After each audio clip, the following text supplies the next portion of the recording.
Eterno y amantísimo Padre Celestial, en esta hora, bendito Dios, venimos a ti en el nombre de tu Hijo Jesucristo. Te hemos adorado, te hemos exaltado, pero ahora nos disponemos a meditar en tu palabra y te pido por tu iglesia que atenderá el mensaje. Pongo este tiempo en tus manos, Padre, que este tiempo en el cual vamos a meditar en tu palabra seas tú hablándonos y enseñándonos.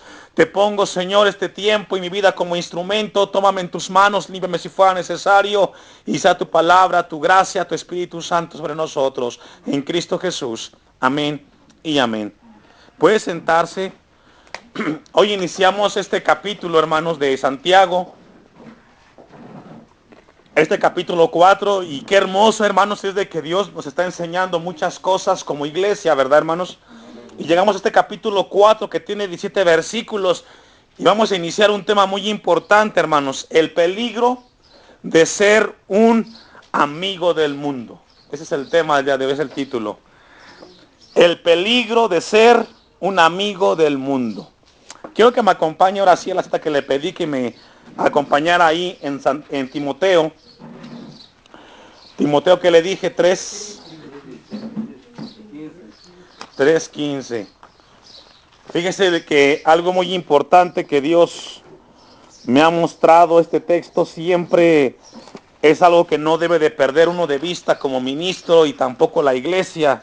El apóstol Pablo le escribe a Timoteo y le dice unas palabras muy importantes en el versículo 14. Y le dice: Timoteo, te escribo esto, aunque tengo la esperanza de irte pronto a verte, para que si tardo, sepas cómo debes conducirte. ¿En dónde? En la casa de Dios, que es ¿qué?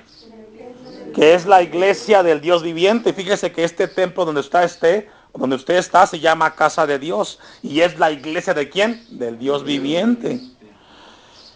Y esta iglesia, hermanos, tiene dos principios o dos funciones o dos características, por decirlo así.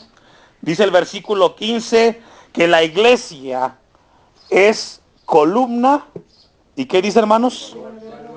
Esas características son muy importantes. La iglesia debe de tener esta identidad. Una columna nos habla de cimientos, nos habla de la base de un edificio, nos habla de algo que sostiene. Y la iglesia es esto, hermanos. La iglesia es una columna, pero también nos habla de un baluarte, y cuando habla de un baluarte, habla de un apoyo. Un baluarte es un apoyo de algo muy importante, la verdad. ¿Sabe que en el mundo se enseña que la verdad no es objetiva o no es absoluta, sino que hay acercamientos a la verdad? Todos opinan y todos se acercan a una verdad, dicen los pensadores. No hay verdad absoluta. Eso es lo que dice el mundo. Todos los pensadores, psicólogos, sociólogos, filósofos dicen que todo tiene un acercamiento a la verdad, pero cuando llegamos a Dios, dice que Jesucristo es la verdad. Amén. Y sabe que, hermanos, que la verdad en la Biblia tiene un nombre, se llama Jesucristo. Y es absoluta. Entonces la iglesia tiene una función. Es columna y es apoyo ¿de qué? De la verdad. La única verdad que existe en la Biblia. No hay muchas verdades. Mucha gente dice: hermanos, que usted predica de una manera, yo predico de otra, ustedes creen en esto, nosotros creemos en otra cosa. Toda la iglesia de Cristo en la tierra debe de tener una columna vertebral. Todos debemos de enseñar una misma cosa. Amén. O sea, hay cosas que no se pueden mezclar. Hay cosas que la iglesia no puede hipotecar. La salvación debe de ser la misma para nosotros que para los bautistas o los presbiterianos. Sí llegó, vámonos, lo que Dios quiere mostrarnos aquí. O sea, no debe de haber ambigüedades en las cosas fundamentales del cristianismo. ¿Y por qué le digo esto, hermano? Porque estamos estudiando la epístola de Santiago y llegamos a un punto importante. Le decía yo, el tema es el peligro de ser un amigo del mundo. La iglesia debe de entender que somos una generación o somos personas que estamos de paso en esta tierra. Muchas veces sufrimos mucho porque estamos aferrados a la casita, al carro, a las vacas, al ganado. Y nos afligimos cuando perdemos alguna de ellas. Hermanos, la iglesia no es de esta tierra. La iglesia estamos de paso. No debemos de tomarnos de las cosas materiales como que fueran nuestras. Están en este momento formando parte de nuestra vida, pero no es nuestra vida es Cristo. No estamos tan convencidos. Nuestra vida es Cristo, estamos de paso. Nos preparamos académicamente, nos esforzamos. Y es bueno que lo hagas, pero tu lugar de estancia eternamente, iglesia, está en las moradas celestiales. Amén. ¿Por qué le digo esto, hermano? Porque a veces sufrimos mucho como personas, porque estamos muy arraigadas a las cosas materiales. Estamos pensando en aquello que tenemos y pensamos que es para toda la vida. Y no es así. Cuando llegamos a la enfermedad o viene a nuestra vida la enfermedad, nos damos cuenta que eso se queda y que nos vamos nosotros. Amén. Amén. Entonces, aquí Santiago hay una palabra clave que está en el versículo 4, que fue la que leímos hasta ahí. Yo le decía, la Biblia tiene partes, las cuales hay que leerlas completas o estudiarlas completas. El versículo 1 llega hasta el versículo 6. Hasta ahí concluye esa parte o el tema que aborda Santiago en cuanto al tema del cristianismo. Y recordemos que Santiago, hermanos, o esta epístola nos habla de puntos importantes. Si vamos al capítulo 1, Santiago 1, acompáñeme. El versículo 18 nos habla del nacimiento del cristiano. Es decir, esta epístola comienza hablándole a judíos que están dispersos por la persecución. Pero dice el versículo 18, capítulo 1, que Él de su voluntad nos hizo nacer. ¿Cómo? Por la palabra de verdad. Es decir, Santiago nos enseña a Dios de que el cristiano nace, cuando nace por la palabra de Dios. ¿Cómo sucede esto? Ya puse este ejemplo. Cuando de manera física hay una concepción entre el hombre y la mujer, en ese momento hay un fruto y es una vida, es un bebé, ¿cierto o no? No sabe el hombre cómo se formó, no sabe cómo sucedió, pero hay vida ahí. De igual manera, cuando de repente alguien está en una iglesia o en un lugar escuchando de Dios la palabra y de repente Dios va e impacta su vida, en ese momento nace de nuevo, nace de Dios por el oír. ¿Y el oír qué? La palabra de Dios. Entonces el cristiano nace por escuchar de Dios su palabra. Él trae a nuestras vidas vida espiritual. Y Santiago dice que nos hizo nacer ¿cómo? Por la palabra de verdad, para que seamos primicias de sus criaturas. Primero Santiago nos habla de cómo nacemos. Usted, hermano, cuando le entregó su vida a Cristo y levantó su mano, fue porque usted escuchó de Dios. Amén. Amén. Es decir, usted no estaba sentado en el cerro en su casa oyendo un programa de televisión y de repente dijo usted, yo soy cristiano ahora. No, usted tuvo que escuchar de alguna manera que alguien le habló de Cristo, ¿verdad? Y luego pues usted levantó su mano y entró su vida a Cristo. Santiago nos dice eso. Y a partir del capítulo 2, Santiago nos habla y Dios nos enseña a nosotros que debe de haber evidencias en ese nuevo nacimiento. Amén. Es decir, cuando usted le entrega su vida a Cristo, usted dice, yo ahora soy cristiano y escribió mi nombre en el libro de la vida. Cuando usted le entrega su vida a Cristo, en ese momento que usted levantó su mano a Cristo, su salvación no es para cuando usted parte de esta tierra. Es desde el momento que usted levanta su mano, usted está viviendo la salvación de Cristo. Amén. ¿Cómo? Tenemos que dar evidencias de que Jesucristo está en nuestros corazones. Hermanos, hoy, en el tiempo de hoy, la iglesia difícilmente se distingue el que es cristiano y el que no lo es, porque todos hacen lo mismo, hablan igual, se comportan igual. Pero dice Pablo, a Timoteo le escribe que la iglesia es columna y baluarte de la verdad. Somos llamados a que la iglesia predique la verdad del evangelio, la única verdad, la palabra sana y que edifica. Entonces Santiago nos viene hablando acerca de las evidencias que debe demostrar alguien que es salvo o que alguien que se llama ser cristiano. Amén. Y primero nos habló en el capítulo 2 acerca de la acepción de personas. Si usted lee el versículo 1, dice: hermanos míos, que vuestra fe en nuestro glorioso Señor Jesucristo sea como sin acepción de personas. No debe de haber acepción de personas dentro de la iglesia del Señor. Es una evidencia. No debe de haber preferencias. Todos somos iguales en Cristo Jesús. Amén. También nos habla de las obras, que todos tenemos que responder en nuestras maneras de vivir, que Jesucristo está en nuestro corazón. Llegamos al capítulo 3 y aquí nos habla acerca del comportamiento y nos habla de la lengua. Y también nos habla que aquel que nace de Dios también es cambiada su lengua, ¿verdad? Y ahora llegamos, y concluye el capítulo 3 acerca de la sabiduría terrenal y la celestial. Y también otra evidencia del cristiano genuino, nacido de Dios, es de que la sabiduría debe de ser celestial. Es decir, la manera como respondemos en las circunstancias debe de ser conforme a la palabra de Dios. Entonces Santiago nos viene hablando acerca de las evidencias que debe de haber en un cristiano genuino. ¿Y qué es lo que quiere Dios, mi hermano? Que no nos engañemos. Si usted dice que es cristiano, usted debe demostrar esto en su vida. Si no, cuando usted parta de esta vida, le sucederá lo que dice Mateo 7. Muchos me dirán en aquel día: Señor, Señor, en tu nombre hicimos esto.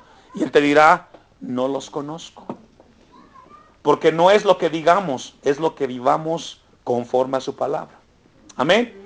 Ahora llegamos a este punto en el capítulo 4. Y nos habla de algo muy importante. Yo le decía, la palabra clave está en el versículo 4, donde dice: oh almas adúlteras, ¿no sabéis que la amistad del mundo es qué, hermanos? Aquí la palabra amistad viene de un verbo que se llama fileo o filía. Recordemos que en el griego, hermanos, es un lenguaje mucho más vasto que el español. Aquí en nosotros, en nuestra lengua, tenemos la palabra amor. Y el amor define muchas cosas. Yo le puedo decir: yo amo las flores, yo amo a mi esposa, amo a mi hijo, amo a mis padres y amo a Dios. Y ocupamos el verbo amor para muchas cosas, ¿cierto o no? Y a veces como que se pierde la línea. ¿Cuál es el amor que debo de tener yo a las flores, a mi esposa, a mi hija y a Dios? Hay diferencias, sí, pero el lenguaje que tenemos es muy limitado. Sin embargo, el griego es un lenguaje bastante amplio y la palabra amor tiene 3 definiciones. Una de ellas es ágape. Ágape es el amor para Dios. Eros es el amor para la pareja, el amor erótico. Y filos es el amor que habla hacia el hermano. Entonces aquí la palabra amistad viene del griego que significa filía, que tiene que hablar de un contacto, de una cercanía profunda. Es lo que dice aquí el versículo 4. Habla de una amistad y lo que significa es tener un vínculo emocional y afecto. Es lo que significa la palabra amistad hacia el mundo en el versículo 4. Significa tener un vínculo emocional o un afecto. Esto es muy importante que tengamos esto en claro, hermanos. Porque cuando dice aquí la palabra de Dios que no améis, que el que tiene la amistad con el mundo, habla de un afecto que emocional. Entran mucho las emociones. Quiero que me acompañe a Juan 15, versículo 13.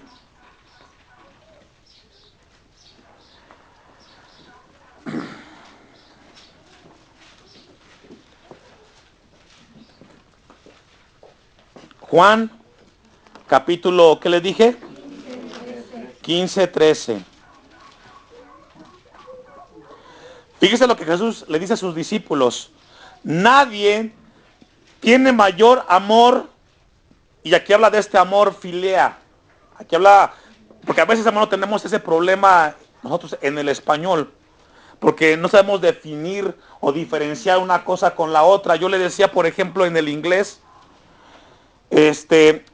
el que yo me refiera a una persona, a un señor, esta es la palabra mister, y es señor. Y si yo me refiero al Señor Jesucristo, la palabra es Lord, es distinto. Yo no puedo decirle Lord al señor López, yo le digo Mister López. Y cuando me refiero a Dios o a Jesucristo, me refiero Lord Jesus Christ. Hay una diferencia que nos pone un límite para poder diferenciar. Aquí el versículo 13 dice, nadie tiene mayor amor, este vínculo fraternal, que uno ponga su vida por sus amigos, dice Jesucristo.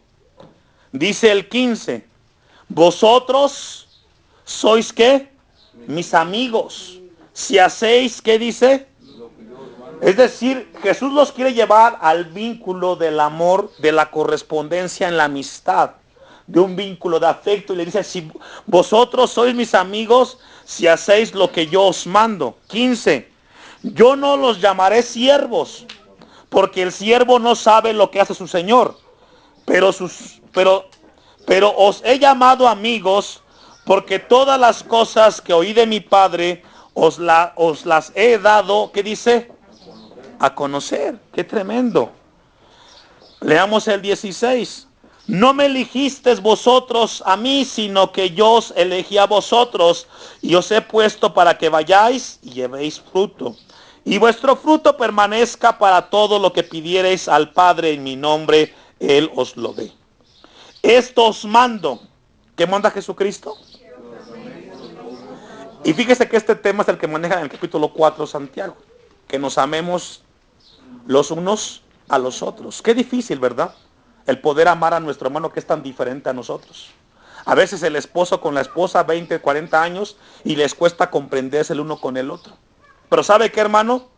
Él es tu hermano y es tu hermana, y tienes que amarla como a ti mismo. Es un mandamiento que nos da Jesucristo.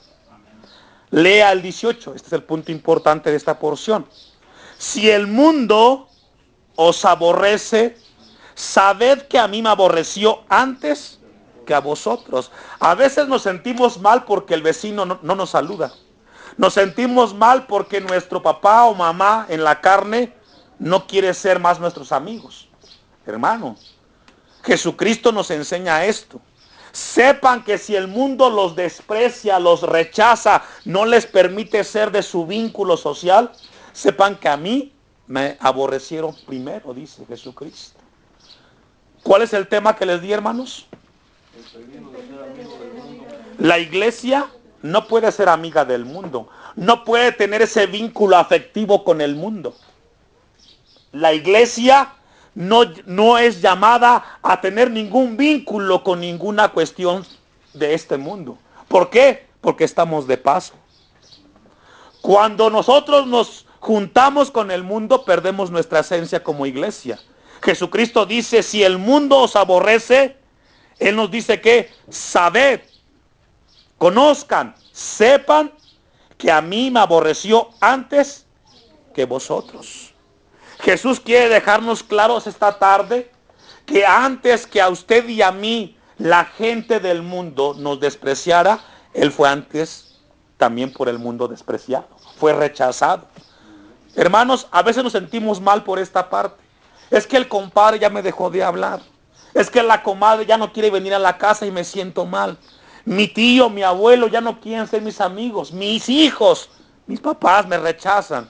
Hermanos, sepan que este vínculo afectivo también fue para con Cristo rechazado.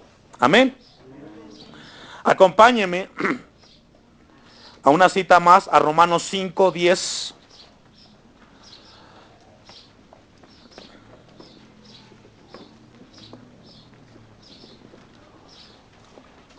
En este momento, hermanos, usted dirá, pero pastor, si el versículo 1 no inicia así.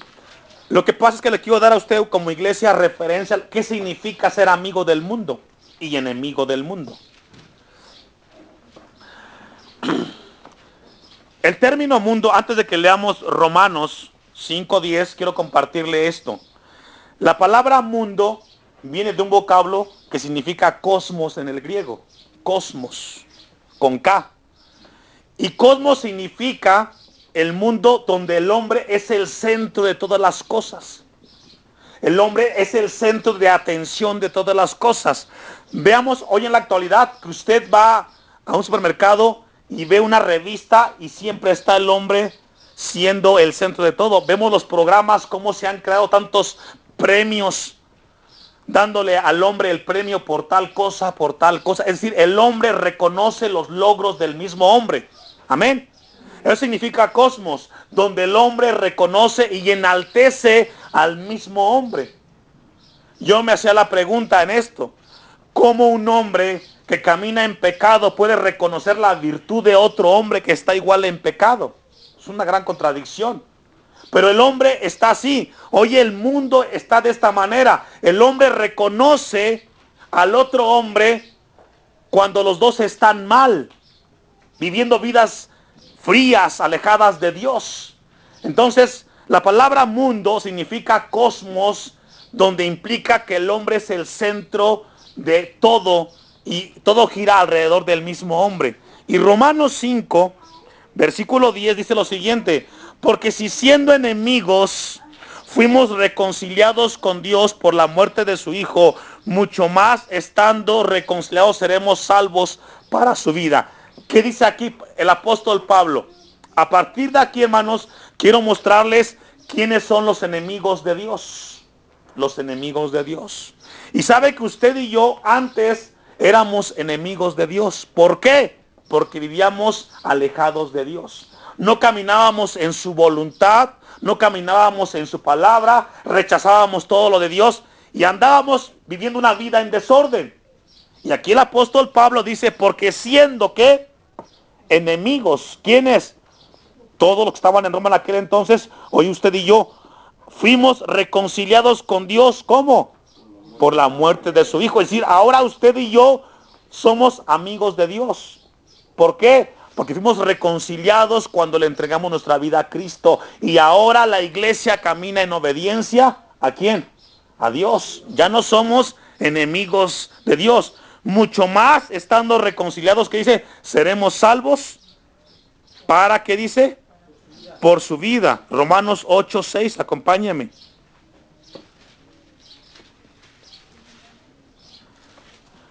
Y Romanos 8:6 dice lo siguiente, vamos a leer desde el 5. Porque los que son de la carne piensan en las cosas de la carne, pero los que son del Espíritu en las cosas del Espíritu.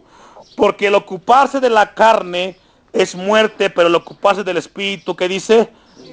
Es vida y paz. El 8, vayamos al 8. Y los que viven según la carne, ¿qué dice? No pueden agradar a Dios. Y aquí nos habla de un grupo o de unas características de los enemigos de Dios. ¿Qué es vivir en la carne? Es vivir conforme a los deseos carnales. Mucha gente vive solamente pensando en los placeres de la carne, hermano. Dándole gusto a la vista, al cuerpo, me compro, me visto, como, todo deseo. Esa gente es enemiga de Dios. ¿Por qué? Porque solamente le da placer al cuerpo, a la carne, y se olvida de su alma y de su espíritu, que son eternos. ¿Cuánta gente piensa que estar aquí es tiempo perdido? Es mejor ver una película, darle placer al ojo, al cuerpo, ver un partido de fútbol donde 24 personas van alcanzando una pelota. Y usted dice, ¿cuál es ahí el chiste? Pero la gente piensa que eso es placentero. Entonces la gente en la carne, dice aquí el apóstol Pablo, que los que viven según la carne no pueden agradar a Dios. Mas vosotros, dice el 9, no vivís según la carne, sino según el Espíritu. Si es que el Espíritu de Dios mora, ¿qué dice? Y en vosotros. Y si alguno no tiene el Espíritu de Cristo, no es de él. ¿Qué nos enseña aquí? Que un enemigo de Dios no camina en la palabra de Dios, mucho menos la obedece. Amén. Vayamos a primera a los Corintios 15:25. Primera a los Corintios 15:25. Estamos viendo los enemigos de Dios. ¿Quiénes son? Sus características. Ahora viene una pregunta. Cuando alguien dice, es que Dios aborrece el pecado y no al pecador, eso es cierto. Pero si la persona que está infringiendo o está cometiendo pecado, muere, automáticamente está fuera de la gracia de Dios. Fíjese lo que dice el versículo 25. Porque preciso es que Él reine, Cristo, hasta que haya puesto a todos sus enemigos debajo de sus... Es decir, todos los enemigos de Dios, ¿dónde van a quedar, hermanos? Debajo de los pies. Esto es muy importante saber. Ahora, usted puede decir, hermano, pero esa es la gente de allá afuera. Déjeme decirle que Dios nos va a revelar que dentro de la iglesia hay enemigos de Dios. Aunque nos cueste entender esto, vamos a verlo. Es que usted puede decir, es que aquí no me cuento yo, hermano. Ahora que vayamos a Santiago 4, vamos a darnos cuenta que hay mucha gente enemiga de Dios dentro de la iglesia. Se me quedaron serios, pero es una verdad, hermano. Que no le digo yo, es Dios su palabra. Porque preciso es que Él reine hasta que haya puesto a todos sus enemigos debajo de sus pies. Y el postrer enemigo que será, ¿qué dice? Destruido es la muerte. ¿Quiénes son los enemigos de Dios? Yo encontré 6 características entre ellos. Son incrédulos, no nacidos de Dios, irreverentes, se oponen en cuanto a Cristo, van en contra de la iglesia, en contra de la palabra y rechazan el evangelio de Cristo. Todos ellos son enemigos de Dios. Enemigos de Dios. Acompáñame a Nahum, capítulo 1, versículo 2. Nahum, versículo 2, capítulo 1. Nahum está después de qué? Muy bien. Nahum, capítulo 2. Está después de Miqueas, antes de Habacuc. Y esto es algo pendiente. Vamos a estudiar si Dios nos da vida a estos profetas. Fíjese lo que dice Nahum, capítulo 1, versículo 2. Jehová es Dios que dice, celoso y vengador. Jehová es vengador y lleno de indignación. Se venga de sus adversarios y guarda enojo para con quienes. Hermano, Dios quiere poner claro en la iglesia. Los enemigos de Dios, Dios no los deja solamente ahí que sean sus enemigos. Acompáñenme y lea conmigo Nahum 1:2. Jehová es Dios que dice, celoso. ¿Y qué más? Jehová es vengador y lleno de ¿qué? Y se venga de sus quienes. Y guarda enojo para con quienes. Sus enemigos.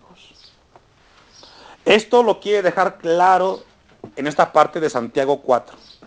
Una cita más como introducción, capítulo 6 de Mateo. Vayamos a Mateo 6, 24. Solamente vamos a abordar lo que es la introducción y abarcar el primer versículo del capítulo 4 de Santiago. Y esta parte es muy importante, hermanos. Dice Mateo 6, 24. Ninguno, es decir, nadie puede, ¿qué, hermanos? Porque aborrecerá al uno y amará al otro. A ver, iglesia de Dios, usted no puede amar al mundo y amar a Dios. O queda bien con el compadre y con el vecino y con los bailes y con los compromisos del mundo y queda mal con Dios. O le cumple a Dios y no le cumple al mundo. Lo que Dios quiere hacer con usted y conmigo, hermanos, es que seamos una iglesia que no caminemos en emociones, que crezcamos en Dios. Amén. Recuerde que somos columna y baluarte ¿de qué? De la verdad. Mire, hermano, esta iglesia, aunque no hay un edificio todavía, pero está siendo sólida en la palabra de Dios. Eso Dios va a dar el fruto en su tiempo. Pero lo más importante es que la palabra alimente espiritualmente a la iglesia. La iglesia no puede amar al mundo y amar a Dios. No pueden haber cristianos con un pie allá afuera y otro acá. O allá afuera cumplimos o acá adentro, hermano. Amén. ¿Por qué? Porque somos de paso. Estamos de paso en esta tierra. Yo veo que mucha gente, es que se me cayó la casa, hermano, y no sé qué voy a hacer, no tengo trabajo. Confiemos en Dios. El trabajo es por un tiempo. Tarde que temprano Dios nos llama a su presencia y deja de existir eso. Amén. Entonces, Mateo dice, ninguno puede servir a dos señores, porque aborrecerá al uno y amará al otro. O estimará al uno al otro. Y ponga atención, no podéis servir a Dios. Aquí es el conflicto hoy de la iglesia. Queremos estar allá afuera y ser exitosos en el mundo y también en el templo ser buenos hijos de Dios obedientes. Y no se puede. No se puede, hermanos. La iglesia está llena de mucha gente que está en el mundo comprometido, viviendo éxito tras éxito, buscando el éxito, las riquezas. Y también quiere vivir en obediencia a la palabra de Dios. Y eso es imposible. Porque mire, mi hermano, allá afuera, tarde que temprano, te van a decir, ¿sabe qué? Miren, aquí en el mundo hay que dar una tajada.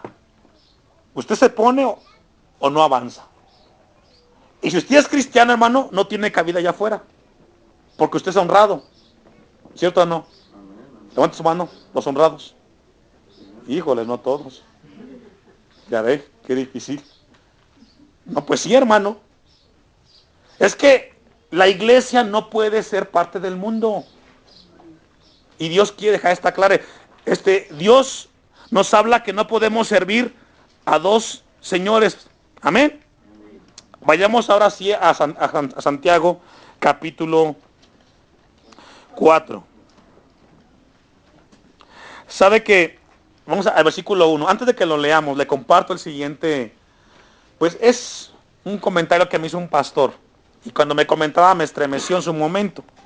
Y me decía, hermano Abisaí, tengo algo que comentarle. Y le digo, ¿qué pasó, hermano? Sabe que un día me senté atrás de la iglesia y comenzó Dios a hablarme y comencé yo a reflexionar. Y comencé a ver a cada uno de los mismos del templo que están ahí en la iglesia. ¿Y sabe qué me di cuenta? Que la mitad del grupo son del mundo. Y la otra mitad sí caminan con Dios. Le digo, ¿cómo así? Sí, bueno, fíjese, ya me di cuenta que en la iglesia hay dos grupos. Unos son del mundo y otros son de Dios. Porque los de Dios, usted los ve siempre ahí, caminando y luchando. Y los del mundo, siempre criticando a los otros y siempre estando en contra de la palabra de Dios. ¿Por qué Dios así? ¿Por qué Dios así? Y sabe, hermano, que cuando él me comentaba eso, reflexionaba y dije, sí, siempre en la iglesia hay dos grupos. Los que aman a Dios y los que aman al mundo. Y hay un conflicto en la iglesia del Señor. Porque unos quieren avanzar en Cristo y otros, como el cangrejo, no los dejan crecer. Se me quedaron muy serios. Leamos Santiago 4. Fíjese cómo inicia el versículo 1. ¿De dónde vienen? ¿Qué dice? Hermanos, hasta ahí, hasta la pregunta. La primera pregunta, que son dos preguntas. Dice, ¿de dónde vienen las guerras? Cuando viene a nuestra mente la palabra guerra, nos habla de qué? De muerte, de sangre, de destrucción. ¿Cierto o no? De barbarie. Santiago dice, ¿de dónde vienen todas esas circunstancias? No solamente eso, sino también los pleitos. Y aquí viene una palabra clave, entre vosotros. Aquí está hablando vosotros, la iglesia de Dios. Una pregunta, ¿de dónde vienen las guerras, las luchas, las discusiones, las diferencias en la iglesia de Dios? ¿De dónde? Porque unos quieren caminar en Dios y otros no los dejan.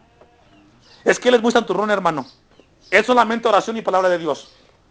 Él va al culto porque no trabaja, no tiene que hacer. Y luego el otro hermano dice, pues lloro por el hermano para que Dios lo cambie y deje de ser canal.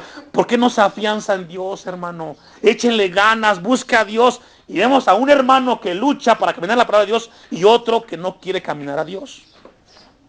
Amén. Entonces Santiago dice, ¿de dónde vienen las guerras y los pleitos entre vosotros? ¿De dónde, hermano? Le hago yo a usted la pregunta. Porque aquí está hablándole a la iglesia, a la gente en la iglesia. ¿De dónde vienen? Porque ahí mismo lo contesta. Ahí mismo está la respuesta. O sea, primero lo que Dios quiere hablarnos, hermanos, es enseñarnos de dónde vienen los conflictos aquí adentro de la iglesia. Aquí somos pocos y aquí hay diferencias. Quizás usted no me dice nada, pero uno lo observa, como el papá con los hijos. Unos quieren buscar y otros no quieren. Unos un poco y otros menos. Hay una lucha, porque unos quieren avanzar y otros no quieren hacerlo, porque unos aman al mundo y otros aman a Dios. Continúa el versículo 1 hablando. Fíjese lo que dice. Otra pregunta. ¿No es de vuestras pasiones, las cuales combaten, ¿dónde dice? En vuestros miembros. Y aquí fíjese, primero habla de la iglesia y luego habla de la parte interna del hombre. Acompáñenme a Marcos capítulo 21.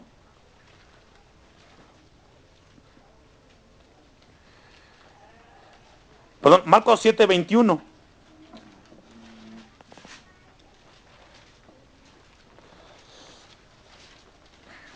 Y usted va a decir, hermanos, ¿sabe qué? Como que hoy sí entiendo por qué la iglesia como que hay ese estilo y ese enfoque con las cosas de Dios. Es que unos buscan y otros no, hermanos. Fíjese lo que dice Marcos 7:21. Porque de dentro del corazón de los hombres salen, ¿qué dice? Los adulterios, las fornicaciones, los homicidios. Porque de dentro del corazón de los hombres salen los malos pensamientos, adulterios, fornicaciones, homicidios. 22. Los hurtos, las avaricias, las maldades, el engaño, la lascivia, la envidia, la maledicencia, la soberbia, la insensatez. Todas estas maldades de dentro, ¿qué dice? Salen. ¿Y qué hacen? Y Santiago dice, pues, ¿de dónde tienen sus problemas? De adentro. El problema está acá adentro, que hay muchos en la iglesia que no han podido controlar o no le han entregado a Cristo esas cuestiones o esos problemas. Santiago dice, ¿de dónde vienen los pleitos y las guerras en la iglesia? ¿No es de vuestras pasiones, las cuales combaten en vuestros miembros? 2. Codiciáis y no tenéis. Matáis y ardéis de envidia y no podéis alcanzar. Combatís y lucháis, pero no tenéis lo que deseáis porque no pedís. Y aquí está hablando de los dos grupos dentro de la iglesia. Como unos están luchando, otros están combatiendo y no pueden alcanzar. Lo que Dios quiere aquí, hermanos, con usted y conmigo, es que dejemos de haber dos grupos y que seamos todos los que amamos a Dios y obedezcamos su palabra, hermanos. Solamente leímos para complementar este pasaje el versículo 4. Oh almas adúlteras. Qué fuerte eso, hermanos. Cuando viene a nuestra mente la palabra adulterio, ¿qué viene, hermanos? Que tú pagas por un servicio. ¿Cierto o no? ¿Es así o no? Oh almas adúlteras, ¿no sabéis que la amistad del mundo es qué? Y hoy Dios nos dice a nosotros, iglesia, casa de Dios, ¿no sabéis que el amar al mundo, el tener un afecto fraternal con el mundo, es qué? Enemistad contra Dios. Cualquiera pues que quiere ser amigo del mundo, ¿qué pasa, hermanos? Y dice ahí Corintios que Dios, Cristo, pondrá a sus enemigos debajo de qué? Qué tremendo. La iglesia no debe de haber enemistad con Dios. No podemos amar el mundo, hermano. Y Santiago dice, porque codiciamos, porque pedimos. Y sabe, hermano, que es triste ver en la iglesia lo que en el mundo pasa. Usted ve en el mundo que de repente alguien sabe hacer algo, se prepara y lucha y quiere llegar a ser alguien. Y cómo los demás se comienzan a comportar como cangrejos jalándole. Y no dejan que él crezca. A veces en la iglesia pasa lo mismo. Alguien Dios lo está bendiciendo y cómo lo criticamos. O alguien Dios le da el talento de algo y cómo lo juzgamos. ¿Por qué mejor no oramos por él? Es que él cayó. ¿Por qué mejor no oramos por él? por el caído. La iglesia, hermanos, debemos ser un grupo de personas que caminemos en Cristo y no seamos como el mundo. Mira, hermano, como pastor he visto cualquier cantidad de ejemplos en las iglesias, como entre unos hermanos se comen, se critican, se hablan entre ellos. Y Dios no quiere que seamos así. ¿Sabe por qué? Porque entonces estamos siendo como el mundo aquí en la iglesia. Amén. Vamos a dejarlo hasta aquí. Póngase de pie. Nos ponemos de pie. Solamente es la introducción a este capítulo 4. Eterno y amantísimo Dios, te damos gracias en esta hora por tu palabra, por la oportunidad que tú nos das de acercarnos a ti. Te pedimos en esta hora, Señor, que lo que tú nos has hablado alimente nuestras vidas y que nos enseñe, Señor, a seguir adelante. Que no nos apartemos de ti. Te pido por esta iglesia que tú la sostengas y que sea tu palabra, Señor, la que nos haga ser esa iglesia que ame a su Señor y que seamos hombres que amemos tu palabra. Dios, gracias te damos en esta hora por tu palabra, Señor, en Cristo Jesús. Amén y amén.